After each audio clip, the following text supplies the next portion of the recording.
समंदर की पाताल तक तो शायद कोई पहुंच गया हो, लेकिन माँ के प्यार का किनारा आज तक किसी को नहीं मिला। माँ जब बोलती है तो उसके लहजे में जिब्रील बोलता है। माँ जब मुस्कुराती है तो लगता है जन्नत की सारी गलियां खिल उठी। अल्लाह ने उसके सीने में वो दर्द, वो दरक, वो मोहब्बत, वो उल्फतों का एक जहां आबाद कर दिया है। माँ तो फिर माँ ही होती है। उसके सीने में रखा हुआ प्यार तो एक अजीब कायनात है। तड़पती हुई ममता एक अलग ही जहान है। कभी आपने देखा हो कि बच्चा घर से निकलता है, दुनिया की बड़ी बड़ी दानिशगाहों में उसका इंतजार हो रहा होता है, लोगों को अक्लो बीनिश सिखाने जा रहा होता है, उसकी एक एक बात को लोग मोतियों की तरह झोलियों में डालते हैं। और दुनिया की दानिशगाहों में, यूनिवर्सिटियों में और दरसगाहों में लोग उसके मोतियों जैसे जुमले सुनने के लिए बेताब होते हैं कि ये अक्लो बीनिश का मुरक्का है, ये फहमो इदराक का पहाड़ है, इसकी बातें जिंदगी गुजारने का गुर सिखाती हैं।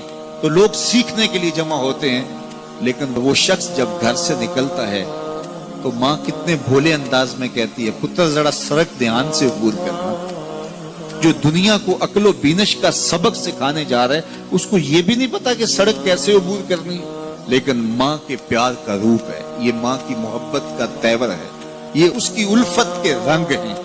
और जब तक बच्चा घर पलट नहीं आता, बेटा वापस नहीं पहुंच जाता, माँ के दिल में खटका रहता है और वसवास में रहती है और बेटे के लिए दुआएं मांगती रहती है कि मेरा बेटा खैर से घर पलट आए। माँ के सीने में इतना प्यार क्यों है? दुख झेल लेती है, तकलीफें गवारा कर लेती है। गरीब माएं तो बेटों और बेटियों का पेट पालने के लिए किसी के घर के बर्तन भी मांजने पड़े तो इससे भी गुरेज नहीं करती।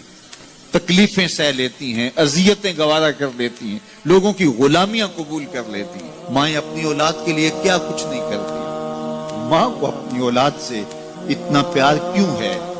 एक ही जवाब है, इसलिए कि माँ ने औलाद को जन्म दिया है। मेरे जुमले को दिल के कानों से सुनना। जिस माँ ने जन्म दिया है वो इतना प्यार करती है, तो जिस रब ने खलक किया है वो कितना प्यार करता है। जन्म देने वाली के प्यार का ठिकाना कोई नहीं, तो जो खलक करने वाला है उसके प्यार का अंदाजा कौन कर सकता? तो माँ गवारा नहीं करती कि मेरा बेटा भूखा रहे, तकलीफ में रहे, बेटा भूख में तड़पे, तो माँ बेचैन हो जाती है। तो जो 70 माओं से ज्यादा प्यार करता है, उसने कैसे गवारा कर लिया कि मेरा बंदा भूखा रहे? सहरी का खाना खाया है, कड़कती दोपहर है, बरसती गर्मी है, जुबान पे पिपड़ी जम गई, हलक खुश्क हो गया, खाने के लिए पीने के लिए सब कुछ मुयस्सर है, लेकिन कहा नहीं एक घूंट भी नहीं लेना। वुजू करते भी एहतियात करना है, हलक से नीचे कोई कतरा उतर ना जाए, कुछ खाना भी नहीं। 70 माओं से ज्यादा प्यार करने वाले रब ने ये कैसे गवारा कर? इस मसले को समझने के लिए फिर दोबारा माँ की आगोश में आना पड़ेगा। बेटा बीमार हो गया, माँ डॉक्टर के पास ले गई, उसने दवा तजवीज की, सिरप लिखा, वो कड़वा था, बेटा पीता नहीं। माँ ने जबरदस्ती उसको लटा लिया, उसका हलक खोला, मुंह खोला, उसमें कतरे सिरप के टपका रही है। बच्चा चीखता है, रोता है, लेकिन जूजू वो कतरे हलक से नीचे उतरते जाते हैं, माँ के चेहरे पे तमानियत आती जाती है। क्या माँ सफाक हो गई है? नहीं। माँ की ममता छिन गई? नहीं।